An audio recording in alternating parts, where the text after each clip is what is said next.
មិនមាននរណាម្នាក់ដែលថាមិនចង់មានសេរីភាពហិរញ្ញវត្ថុនោះទេតែហេតុអ្វីបានជាមនុស្សរាប់លានគ្រួសារនៅតែរស់ក្នុងស្ថានភាពជាប់បំណុលនិងមិនមានលុយសន្សំបើទោះបីជាពួកគេខំធ្វើការតាំងពីព្រលឹមទល់ព្រលប់ចម្លើយគឺមិនមែនដោយប្រាក់ចំណូលតែដោយកំហុសហិរញ្ញវត្ថុតូចៗដែលពួកគេចូលចិត្តមើលរំលងថ្ងៃនេះយើងនឹងនិយាយអំពី6កំហុសធំៗដែលបំផ្លាញលុយនិងអនាគតដែលអាចឲ្យអ្នកជៀសផុតពីគ្រោះថ្នាក់មួយនៅថ្ងៃមុខបានទី1 Lifestyle Inflation ចំណូលកើនតែជីវិតបែរជាមិនល្អអ្នកធ្លាប់មានអារម្មណ៍មួយនេះទេគឺថានៅថ្ងៃដែលអ្នកបានបើកប្រាក់បៀវត្សគឺជាថ្ងៃដែលអ្នករីករាយហើយក៏ថានឹងដកប្រាក់ខ្លះដើម្បីសន្សំទុកប៉ុន្តែផ្ទុយទៅវិញអ្នកត្រូវចំណាយច្រើនជាងមុននេះហើយហៅថា Lifestyle Inflation រំលឹកដល់ពេលខ្លះខ្ញុំរកលុយបានតិចតួចក៏អាចរស់បានហើយឥឡូវរកបានច្រើនប៉ុន្តែបែរជាមិនគ្រប់គ្រាន់ទៅវិញ Lifestyle Inflation ធ្វើឲ្យមនុស្សខូចសាច់ប្រាក់ទៅគ្រប់គ្នាដោយពួកគេមិនដឹងទេការចំណាយតូចៗដូចជាកាហ្វេកាបូបថ្មីបង់ទូរស័ព្ទថ្លៃជាងមុនទាំងនេះគឺជាសត្វតូចៗដែលលួចទំពាស៊ីលុយយើងជារៀងរាល់ខែទី2 Buying to Impress ទិញរបស់ដើម្បីបង្ហាញអ្នកដទៃ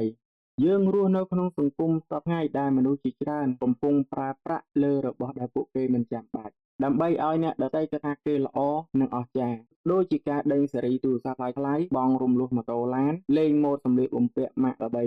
ដែលខុសពីតម្រូវការតែពួកគេធ្វើរឿងទាំងនេះដើម្បីគ្រាន់តែឲ្យអ្នកដទៃមើលមកអាឡូយប៉ុន្តែការទិញទាំងនេះមានសារៈសំខាន់ចំពោះជីវិតយើងផ្ទាល់ទេតាមការពិតវាគ្រាន់តែជាការបន្ថែមគ្រឿងលើជីវិតតែប៉ុណ្ណោះទី3 No Emergency Fund មានប្រាក់បម្រុងកំហុសធំបំផុតមួយគឺការរស់នៅដោយគ្មានប្រាក់បម្រុងគ្រោះថ្នាក់នឹងមិនប្រាប់អ្នកមុនទេជំងឺបាត់បង់ការងារនិងឧបទ្ទវហេតុផ្សេងៗបើអ្នកមានប្រាក់បម្រុងអ្នកត្រូវតែបង្ខំចិត្តប្រើបំណុលដើម្បីដោះស្រាយរឿងទាំងនោះ Emergency Fund គឺជាកញ្ចប់ការពារដែលមនុស្សគ្រប់គ្នាត្រូវតែមានពេញមួយជីវិតHigh interest debt បំណុលមានការប្រាក់ខ្ពស់បំណុលខ្លះមើលទៅតូចៗដូចជាការឥណទានប៉ុន្តែការប្រាក់ខ្ពស់រហូតដល់ទៅ18ទៅ25%ពេលខ្លះអាចលើសពីនេះទៅទៀតបំណុលខ្ពស់ប្រៀបដូចជាការជ្រាបទឹកចូលទូកទោះអ្នកប្រឹងអុំយ៉ាងណាទូកអ្នកនៅតែទៅមុខយឺតទី5 Not tracking expense មិនដឹងថាលុយកំពុងបាត់ទៅណាមនុស្សភាគច្រើនថាមិនដឹងលុយខ្លួនឯងហោះទៅណានេះគឺមកពីពួកគេមិនបានកត់ត្រាការចំណាយដូចនេះធ្វើឲ្យភ្លេចការចំណាយទាំងនោះប៉ុន្តែជាការពិតការកត់ត្រាចំណាយធ្វើឲ្យយើងចាប់អារម្មណ៍អំពីការចំណាយដែលមិនមានតម្លៃ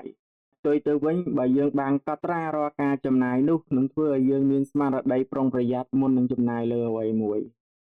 ទី6 No long term plan គ្មានផែនការអនាគតលុយតែងតែរត់ទៅរកកន្លែងដែលមានផែនការបើអ្នកគ្មានផែនការនោះជីវិតហិរញ្ញវត្ថុអ្នកនឹងដំណើរការដោយបែបចៃដន្យ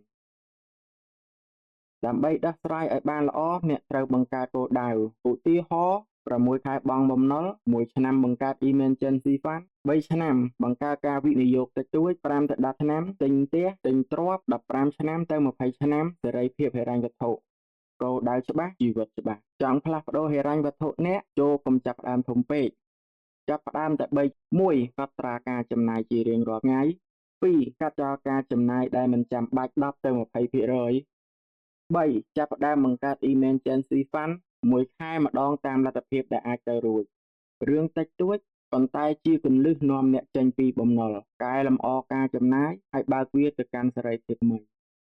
មនុស្សមិនក្រីក្រព្រោះប្រាក់ចំណូលតិចទេតែក្រីក្រព្រោះគ្មានយុទ្ធសាស្ត្រប្រើប្រាក់កាសឲ្យបានត្រឹមត្រូវការផ្លាស់ប្ដូរហិរញ្ញវត្ថុមិនមែនមកពីការរកបានច្រើនឡើងភ្លាមៗទេតែពីការជៀសវាងកំហុសតូចៗដែលយើងធ្វើរៀងរាល់ថ្ងៃចាប់ផ្ដើមថ្ងៃនេះហើយអនាគតអ្នកនឹងល្អបំផុតនៅថ្ងៃមុខបើសិនជាអ្នកចូលចិត្តវីដេអូនេះសូមចុច Like Share និង Subscribe ដើម្បីទទួលបានវីដេអូផ្សេងៗទៀត